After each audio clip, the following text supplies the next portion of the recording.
Assalamualaikum warahmatullahi wabarakatuh. Hamdan wa syukran lillah. Assalatu wassalamu ala rasulillah. La nabiyya ba'dah. Sadaqallahul azim. Ma'asyiral mu'minin dimanapun antum berada, syukur alhamdulillah, diskusi kita bisa kita lanjutkan sebagaimana biasanya tentang membahas tuntas bagaimana perjalanan dan proses Imam Mahdi yang terjadi dalam rangka huru-hara akhir zaman. Ma'asyiral mu'minin dimanapun antum berada, pada part ini kita akan membahas tentang bagaimana era dunia dalam hal terjadinya proses pembaiatan Imam Mahdi. Imam Mahdi dibaiat itu di kota Makkatul Mukarramah. Setelah proses perjalanan dari Madinatul Munawwarah menuju Makkah, dan bisa kita katakan di proses Jazirah Arab, terkhusus kota Madinah dan Makkah itu menjadi kota yang sentral dalam pembaiatan Imam Mahdi. Namun di luar itu, kita mau tahu pula bagaimana kondisi dunia saat itu yang terjadi dalam rangka Imam Mahdi sedang dibaiat. Namun apakah ada hal kejadian yang menyambut dengan kategori luar biasa? Pada kesempatan kali ini saya ingin meluruskan terlebih dahulu. Ternyata banyak pandangan-pandangan kita atau para saudara-saudara kita yang menganggap bahwa dengan kedatangan Imam Mahdi semuanya seolah-olah disulap oleh Allah.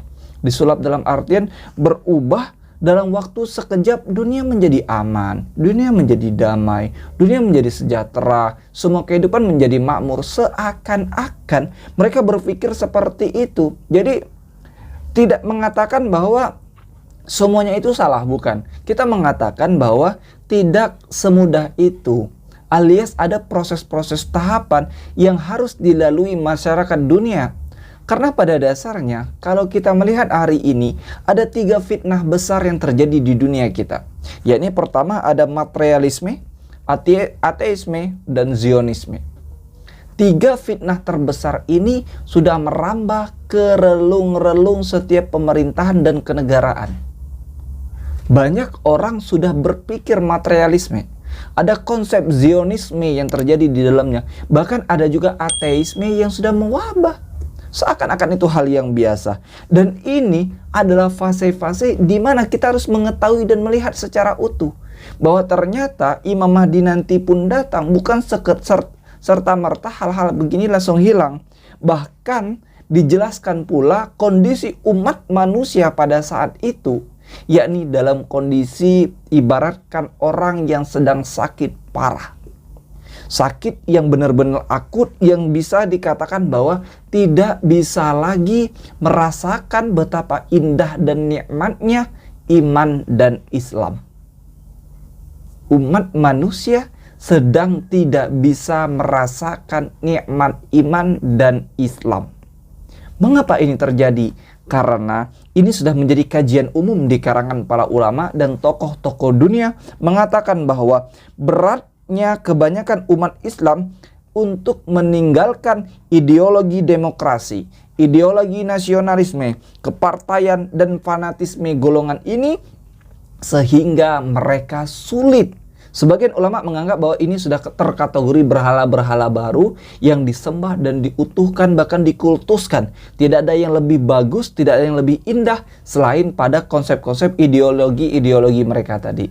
Sementara ada keindahan Islam dan iman yang digabung dalam ukhuwah Islamiyah, dan ini mau tidak mau Imam Mahdi datang untuk menerjang itu semuanya tanpa kompromi.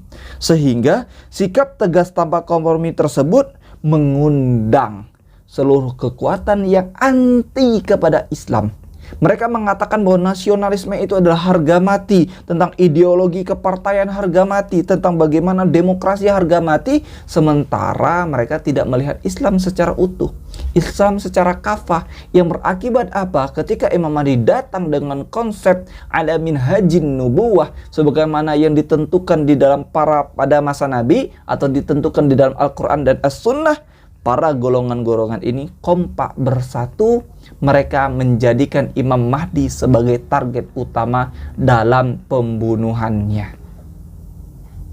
Jadi bisa kita katakan awal-awal Imam Mahdi, pasca Imam Mahdi, era Imam Mahdi atau pra Imam Mahdi pun hal-hal seperti ini akan kompak dan bersatu untuk menghantam Imam Mahdi dengan tujuannya satu, bahwa jangan sampai penyakit ideologi mereka atau penyakit tentang perkembangan pemikiran mereka dibatasi dengan konsep-konsep Islam. Dan inilah menjadi hal yang luar biasa tentang bagaimana skema yang terjadi di dalam dunia ini dalam masa Imam Mahdi untuk tumbuh dan berkembang dalam menyebarkan syariat Islam. Sungguh ironi hal-hal seperti ini terjadi. Namun kita mulai yang pertama tentang bagaimana baginda Rasul Muhammad SAW menjelaskan bahwa salah satu di antara kejadian ketika Imam Mahdi yang melalui proses yang berada di Jazirah Arab, sementara bagaimana dunia terjadi pada saat itu, baginda Rasul Muhammad SAW menjelaskan konteks dunia pada hari itu dimulai dengan satu bahasa, yakni al-haraj. Apa itu al-haraj? Yakni pembunuhan atau pembantaian massal terhadap umat Islam. Bagaimana kita melihat ini? Dimulai dari salah satu riwayat Abu Musa, baginda Rasul Muhammad SAW bersabda, "Inna baina yadayya sa'ah la harjan." Qala, qultu ya Rasulullah, mal haraj?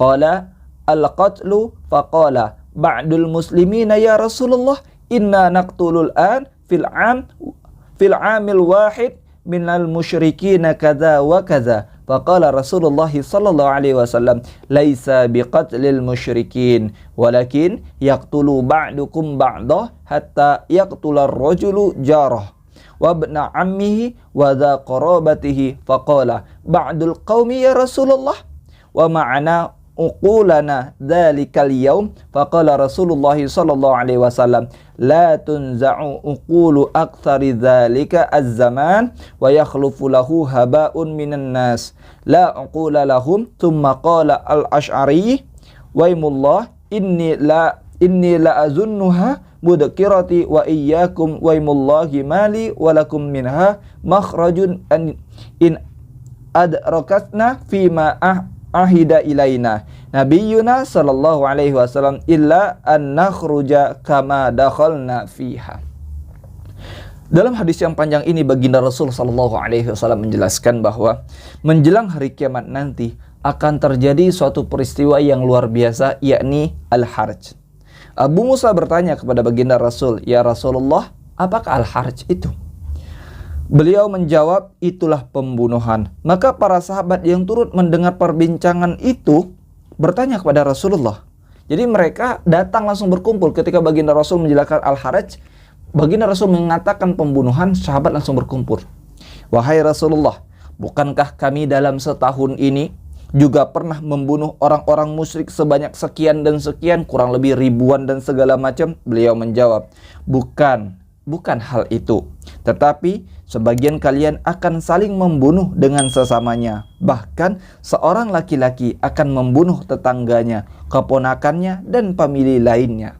Maka sebagian sahabat yang ada itu bertanya, "Ya Rasulullah, kalau terjadi hal yang demikian, apakah masih waras orang tersebut?" Yakni muslim membunuh muslim, atau orang yang beriman kepada Allah juga membunuh orang yang beriman kepada Allah.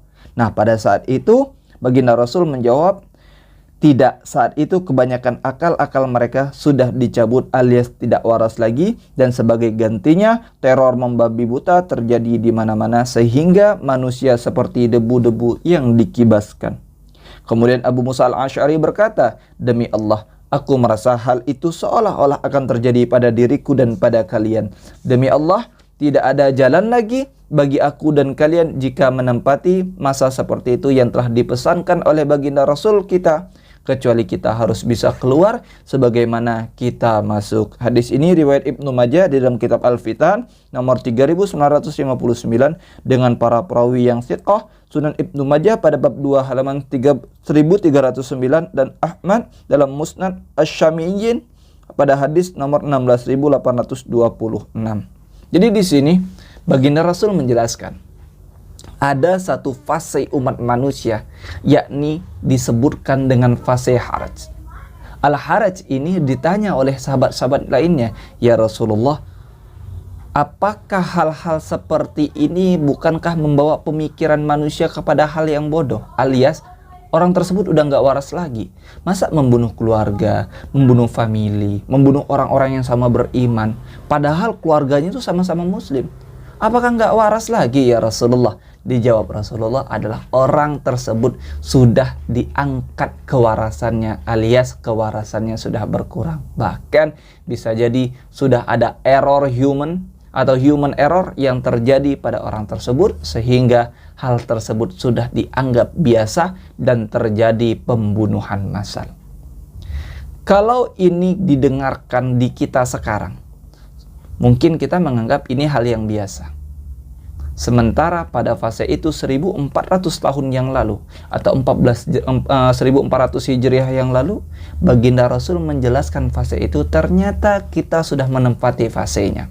Sahabat mengatakan, apakah hal-hal seperti ini mungkin? Sempat terjadi perdebatan. Ternyata Allah sungguh maha indah dalam maha kebijaksanaan dan kekuasaannya membuktikan hadis tersebut pada abad ke-21 ini. Bagaimana tidak? Mari kita mulai. Kita coba teliti dari awal. Apakah fase Al-Haraj ini sudah terjadi atau belum? Tragedi kemanusiaan terbesar pada abad ke-21 akhirnya jatuh di negeri Syam. Di mana negeri Syam, yakni kota yang menjadi tempat perdagangannya para sahabat, perdagangannya para baginda Rasul Muhammad SAW, yang terjadi dimulai kota Syam tersebut, Suriah dan sekitarnya, Irak dan sekitarnya, Palestina dan sekitarnya. Itulah disebut dengan negara Syam. Abad ke-21, huru-hara akhir zaman, pembantaian akhir zaman dimulai dari negara tersebut. Di mana lebih spesifikasinya? Mari kita coba teliti lebih jauh. Bermula dari musim semi Arab yang tiba ditandai dengan demonstrasi rakyat Tunisia. Mereka ingin menurunkan rezim Ben Ali. Rakyat demonstrasi untuk menurunkan atau mengkudetakan rezimnya Ben Ali. Lalu gaungnya menggema kepada negara-negara sekitarnya. Di mana negara-negara sekitarnya terjadi? Yakni ada di Mesir, Libya, Yaman, Bahrain, dan semuanya ikut bergejolak. Hingga akhirnya anak-anak kecil dari negara Suriah mendengarkan dan mengetahui berita tersebut dan apa yang dilakukan oleh anak-anak kecil tersebut. Yakni mereka menuliskan yel-yel untuk menurunkan para pemimpin pada saat itu, yakni Bashar Assad, dan di dinding-dinding sekolahnya mereka menuliskan. Anak-anak membuat yel-yel mengumandangkan untuk menurunkan rezimnya Bashar Assad. Dan pada saat itu ternyata didengarkan oleh intelnya rezim Bashar dan sehingga menciduk anak-anak tersebut. Sepele kajiannya. Di awal abad 21 dimulai demonstrasi rakyat Tunisia, menggema ke Mesir, menggema ke Libya, segala macam, hingga terdengar di rakyat Suriah. Dan pada saat itu anak-anak yang memulainya, membuat yel-yel, menuliskan di sekolah bahwa kita harus mengganti rezim ini. Rezim Bashar Assad tidak selesai, alias tidak adanya demokrasi, alias tidak adanya keseimbangan, tidak mengikuti tuntunan dalam ajaran Islam. Sehingga hal-hal ini menggema dan diciduklah orang-orang tersebut atau anak-anak tersebut oleh para intelnya rezim Bashar. Apa yang dilakukan? Mereka menginterogasi anak-anak tersebut. Ketika diketahui oleh orang tuanya para berdemonstrasi pula ingin meminta anaknya untuk dikembalikan. Ingin anaknya tetap sehat, anaknya tetap berkumpul kepada keluarganya. Tetapi naif yang terjadi, anak-anak tersebut di hari kemudian sudah tidak bernyawa lagi. Bahkan ditemukan mereka dengan bekas penyiksaan pada tubuh-tubuh anak tersebut. Na'udzubillah, summa na'udzubillah. Setelah kejadian itu, apa yang dilakukan oleh orang-orang Suriah? Ba'da sholat Jumat, ketika sholat Jumat sudah dilaksanakan, maka berkumpullah seluruh para orang-orang tua, seluruh bapak-bapak, kaum laki-laki berkumpul dan berdemonstrasi luar biasa. menuntut keadilan akibat dilakukannya rezim Bashar membunuh anak-anak kecil tersebut. Padahal di sini belum dimulai dengan demonstrasi oleh orang-orang rakyat biasa, oleh orang-orang tua belum. Ini hanya dimulai oleh anak kecil, namun anak kecil itu dibunuh dianggap sebagai problem adalah percikan api sehingga mereka membunuh anak-anak tersebut yang berakibat hal luar biasa. Percikan api menjadi bara api yang luar biasa. Para orang tua, bapak-bapak, seluruh kaum laki-laki yang pada saat itu di negeri Suriah berdemonstrasi. Apa yang didapatkan dari hal seperti itu? Mereka menuntut hal-hal yang melampaui batas umat muslim ini. Mereka tuntut secara adil dan sebijaksana mungkin. Yang berakibat apa? Jauh lebih mengerikan daripada yang terjadi di jalur Gaza. Jauh mengerikan daripada hal-hal yang terjadi pada rakyat-rakyat yang lainnya. Apa yang kita temukan pada proses seperti itu? Lebih dari 200.000 jiwa yang menjadi korban. 100.000 orang dipenjarakan. Bahkan 5 juta jiwa mengungsi kepada negara-negara lain karena mereka dikumpulkan dan dihujani oleh peluru-peluru tajam merenggut nyawa mereka. Dalam waktu yang kurang lebih beberapa hari saja, dari fase hari Jumat mereka mulai berdemo, maka hujanan peluru dan seluruh moncong senjata diarahkan kepada rakyat-rakyat Suriah. Apakah ini benar dengan sesuai sabda baginda Rasul tersebut? Yani al-haraj, mukmin membunuh mukmin lainnya. Dengan alasan apa? Yang mungkin belum bisa dibenarkan kepastian tentang apakah dengan anak kecil tersebut Bashar akan turun. Wallahu alam. Tetapi ternyata Allah menunjukkan kuasanya atas hal yang sepele yang kita anggap seperti itu menjadi api yang luar biasa terjadi di negeri Suriah sampai hari ini. Bahkan kita sama-sama tahu Aleppo, Daro'a, Dair Ez-Zaur, bahkan Ar-Raqqah seperti kota mati atau penjara yang besar yang sampai hari ini dikepung habis-habisan untuk membunuh rakyatnya yang masih ingin bergejolak untuk menurunkan rezim saat ini. Masyarul mu'minin dimanapun antum berada, kalau kita mengkaji hal seperti ini, serasa kita mengikis luka kita sendiri, alias apa? Orang-orang mukmin kita terzalimi, bahkan dibunuh, bahkan jiwanya terenggut oleh bukan orang lain, sesama kita. Jadi saya kesampingkan terlebih dahulu, kita ingin membahas tentang Muslim Rohingya, kemudian tentang Uighur, kemudian yang lainnya yang memang terjadi dari orang-orang luar atau bisa kategorikan orang-orang musyrik kafir yang membunuh kita. Saya coba kesampingkan ini terlebih dahulu. Saya coba memfokus mengajak kawan-kawan kalian adalah tentang melihat bagaimana Muslim membunuh Muslim. Terlepas apapun itu yang kalian katakan, apakah ini tergolong A, tergolong B, yang saya ingin katakan adalah mereka mengatakan Muslim. Mereka adalah orang-orang Islam yang mengatakan bahwa sujud kepada Allah Azza wa Jalla, tetapi membunuh sesama saudaranya. Benarkah ini? Atau kita hanya melihat sebatas berita-berita angin? Coba kita cek lagi. Bagaimana kehancuran negeri Suriah, negeri Irak, negeri yang berada di sekitarnya, sampai hari ini menjadi kota-kota yang selalu dihantui dengan pertempuran, kota-kota yang dihantui dengan peperangan. Bahkan tidak sedikit negara-negara tersebut yang membunuh rakyatnya sendiri dengan hal-hal yang mungkin dianggap membahayakan rezim, membahayakan pemerintah, yang ironinya adalah lagi-lagi saya ingatkan tentang membunuh saudara sesama Muslim. Berbagai peristiwa mengerikan di atas menunjukkan bahwa benarlah yang disabdakan oleh baginda Rasul Muhammad SAW, dan dinyatakan dengan jelas dari Abu Hurairah bahwa Rasulullah SAW bersabda, la taqumus sa'ah hatta yakthurul harj. Qalu wa mal harj ya Rasulullah? Qala al-qatlu al-qatlu. Kiamat tidak akan terjadi sehingga banyaknya harj. Apa itu ya Rasulullah? Sahabat-sahabat bertanya. Beliau menjawab, pembunuhan, yakni hadis riwayat Muslim. Sementara dalam riwayat Al-Bukhari dari Abdullah bin Mas'ud bahwa Rasulullah SAW bersabda, baina yadayi sa'ah ayyamul haraj, yadulul ilm wa yazharu fiha al-jahl, Qala Abu Musa wal harju al-qatlu bilisanil habasyah. Menjelang datangnya hari kiamat akan ada hari-hari al-haraj. Saat itu ilmu-ilmu hilang dan muncul kebodohan. Abu Musa al-Asy'ari itu berkata, al-haraj adalah pembunuhan menurut bahasanya Habasyah. Di dalam kitab Sahih Bukhari, kitab Al-Fitan, bab Zuhur Al-Fitan pada bab 13 sampai bab 14 di dalam kitabnya Sahih Bukhari tersebut. Ini sudah terjadi. Huru-hara yang terjadi akhir zaman.